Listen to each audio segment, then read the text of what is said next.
Hello guys, Assalamu alaikum. This is Siddiq and this is my YouTube channel Siddiq Creator.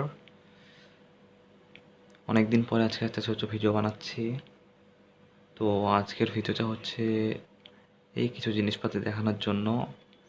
আমি আসলে আমার একটা নতুন প্রজেক্ট বানানোর জন্য এগুলো কিনেছি। একটা ইলেকট্রিক স্কুটার বানাবো। তো ইনশাল্লাহ সপ্তাহখানেকের মধ্যে বা 2 সপ্তাহের মধ্যে ইনশাল্লাহ বানানো কমপ্লিট করে ফেলবো। তো এই জিনিসগুলো আজকে কিনলাম। এর মধ্যে দরকারি প্রায় সব জিনিসই আছে। তার মধ্যে সবচেয়ে গুরুত্বপূর্ণ হচ্ছে মোটরটা। এটা হচ্ছে একটা গিয়ারলেস মোটর। সাইকেলের মোটর মেনলি দুই রকম হয়, এটা হচ্ছে গিয়ার মোটর আর হচ্ছে গিয়ারলেস মোটর। এই মোটরটার সামনে কোনো গিয়ার থাকে না। এটা হচ্ছে 24 ভোল্ট 250 ওয়াট 14 অ্যাম্পিয়ার। এটা আসলে 250 ওয়াটের থেকে একটু বেশি, বাট 250 ওয়াট লেখা থাকে কারণ পুরো পাওয়ারটা কোনো মোটর আপনাকে দিবে না, একটু কম দিবে। তার নিজেরও চলার লাগে, কিছু পাওয়ার নষ্ট হয় সাউন্ড হিসেবে অ্যান্ড তাপমাত্রা হিসেবে। আর এই নিচে মোটরটা ঘুরতেও কিছু পরিমাণ শক্তি ব্যয় হয় কারণ ম্যাগনেট আছে ভেতরে, যদিও বিকর্ষণ করে তাও। তো এটা 24 ভোল্ট 250 ওয়াটের একটা মোটর। এটা রেটেড কারেন্ট হচ্ছে 14 অ্যাম্পিয়ার। 14 অ্যাম্পিয়ার কারেন্ট যদি দেওয়া হয় 24 ভোল্টে, তাহলে মোটরটা আপনাকে পুরোপুরি পাওয়ারটা দিবে। তা না হলে পুরো পাওয়ার দিবে না, একটু কম দিবে। তো এটা হচ্ছে প্রায় অলমোস্ট 3000 আরপিএমের, মিনিটে 3000 বার রোটেট করতে পারে। আরপিএম হলো আপনাদের রোটেশন পার মিনিট, রোটেশন বা রেভলিউশন পার মিনিট।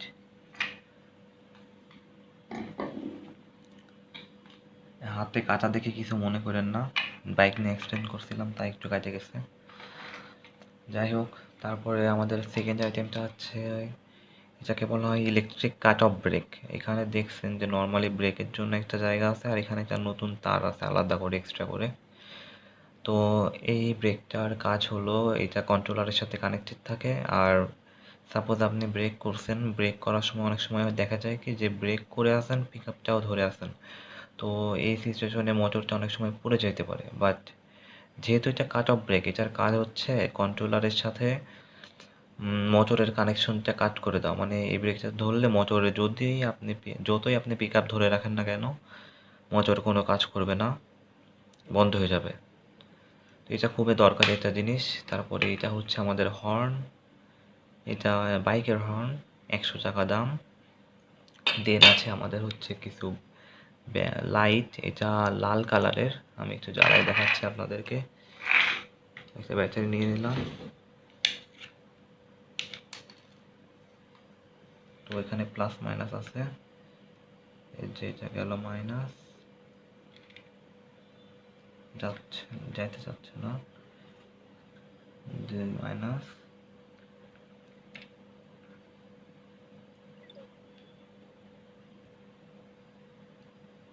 আর এই যে এটা হচ্ছে ব্যাকলাইট হিসেবে ইউজ করবো রাতের বেলা, যাতে পিছনে দেখা যায়। ব্যাকলাইটটা খুব ইম্পর্টেন্ট। আমি যখন বাইকে অ্যাক্সিডেন্ট করছিলাম রাতের বেলায় করছিলাম, তো যে গাড়িটার সাথে অ্যাক্সিডেন্ট করছিলাম ওইটার আসলে ব্যাকলাইট ছিল না। তো আমি বুঝতে পারছিলাম না যে সামনে কোনো গাড়ি আছে, তাই ব্যাকলাইটটা খুব ইম্পর্টেন্ট। দেন এটা হচ্ছে কন্ট্রোলার। কন্ট্রোলারকে যে কোনো একটা, সেটা বাইক হোক স্কুটার হোক, নর্মালি ইলেকট্রিক কারেন্টে চলে বা চার্জে চলে এরকম যে কোনো ভেহিকেলের হার্ট বলা হয়, কারণ এটা বাদে কোনো ইলেকট্রিক ভেহিকেলই চলতে পারবে না। এমনি আপনি নর্মালি সুইচ ইউজ করতে পারেন, অন অফ সুইচ, বা ওইটাতে আপনার কন্ট্রোলিং পাবেন না। কারণ সুইচ দিলে একবারে টান দিবে, সুইচ বন্ধ করলে একবারে থেমে যাবে। আপনি আস্তে আস্তে যে পিক আপটা দিবেন সেইটা আপনি কন্ট্রোলার ছাড়া পাবেন না।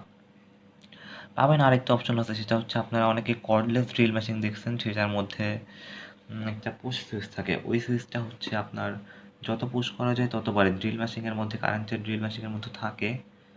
তো ওইটার মধ্যে পাওয়া যাবে, কিন্তু ওইটা আপনাকে অত পাওয়ার দিবে না। ওইটা আপনাকে সর্বোচ্চ 150 ওয়াটের আশেপাশে পাওয়ার দিতে পারে, 150 ওয়াটের উপরে পাওয়ার দিতে পারবে না। তো এটা হচ্ছে 250 ওয়াটের একটা controller, 24 volt, 20 plus minus 0.5 volt. এটা হচ্ছে কাট অফ ভোল্টেজ, 20 ভোল্টের আশেপাশে আসলে কন্ট্রোলারটা আর মোটরকে চালাবে না। আর রেটেড কারেন্ট হচ্ছে 21 অ্যাম্পিয়ার, 21 +-1।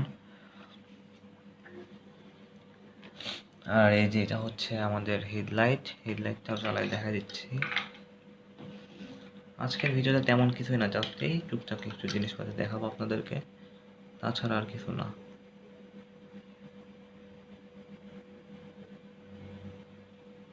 এই যে দেখেন লাইটটা সুন্দর, অনেক পাওয়ারফুল,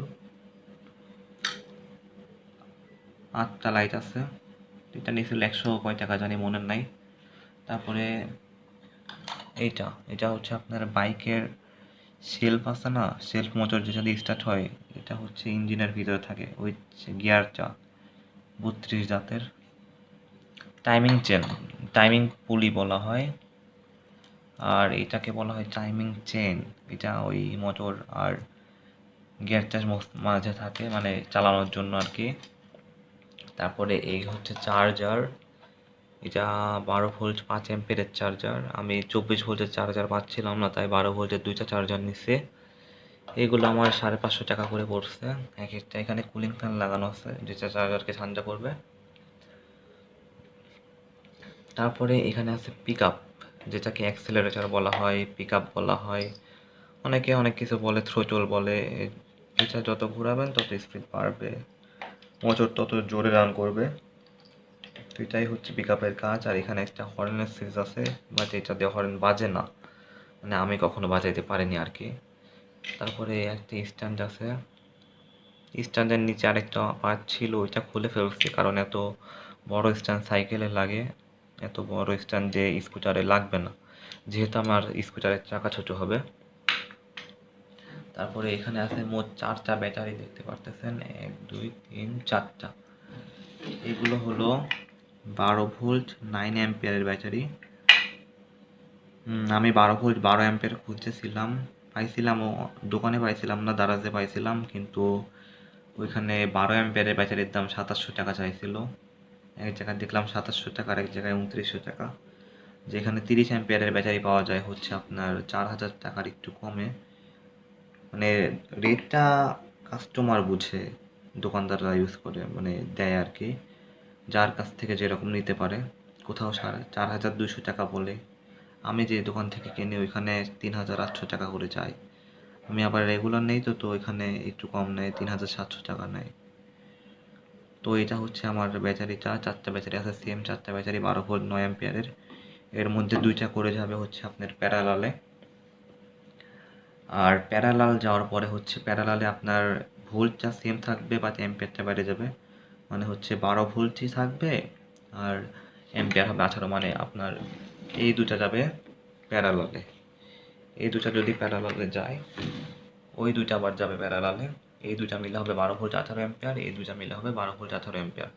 তারপরে এইটার সাথে এটা যাবে সিরিজে, তখন হবে 24 ভোল্ট 18 অ্যাম্পিয়ার। তারপরে এই 24 ভোল্ট 18 অ্যাম্পিয়ারের ব্যাটারিটা আমার যে কন্ট্রোলার এর সাথে কানেক্টেড হবে। আর যেহেতু ব্যাটারিটা 18 অ্যাম্পিয়ারের, আমি আশা করতেছি যে 35 থেকে 40 কিলো মাইলেজ পাবো, বা বেশিও পাইতে পারে। এখন বেশি পাবো কিনা জানি না, না পাওয়ারই কথা। যাই হোক 35 কিলোর কমে পাবো না ইনশাল্লাহ। আর একটা জিনিস দেখাতে ভুলে গেছি, সেটা হচ্ছে চাবি, অন অফ কি বলা হয় যেটাকে, এটা দিয়ে, এটাও কন্ট্রোলারের সাথে কানেক্টেড থাকে, যে অন, আবার এদিকে অফ, অন অফ এরকম। তো এটা অন করলে মোটরে কানেকশন যায়, এই চাবিটা অন না দিলে মোটরে কানেকশন যায় না। যাই হোক এই কয়টা জিনিসপাতি আজকে দেখানোর ছিল। ইনশাল্লাহ নেক্সট ভিডিওতে সাইকেলটার কাজ শুরু করে দিব। আর আমার এই কয়দিন ভিডিও অফ ছিল, কারণ হচ্ছে আমার এসএসসি এক্সাম ছিল, তো সময় পাচ্ছিলাম না। পরীক্ষা শেষ কয়দিন পরে রেজাল্ট, আবার দেখি তারপরে কি হয়। সময় পেলে ইনশাল্লাহ এখন থেকে রেগুলার ভিডিও দেওয়ার চেষ্টা করব। তো এই ছিল আজকের ভিডিওটা, এই কয়েকটা জিনিসপাতির ওপরে। যদি ভালো লাগে থাকে তাহলে লাইক করবেন, কারণ আমি নতুন ক্রিয়েটর, একটু আপনার সাহায্য না করলে ইউটিউবে ভিডিও দেওয়া পসিবল হবে না। আমি আসলে এক একটা প্রজেক্টের পিছনে অনেক টাকা খরচ করি, তো আপনারা একটু সাপোর্ট না করলে সেটা সম্ভব হবে না। আমার আসলে ইউটিউব থেকে টাকা আর্ন করার কোনো গোল নাই। মানে আমি নরমালি এক একটা জিনিস বানাইতে আমার ভাল লাগে তাই বানাই। ইউটিউবে আপলোড দেই আপনাদেরকে দেখানোর জন্য। আমিও দেখি মাঝে মাঝে টাইম পাস করার জন্য। মানে আমার হবি আর কি এগুলো। তো আপনারা একটু সাপোর্ট করেন।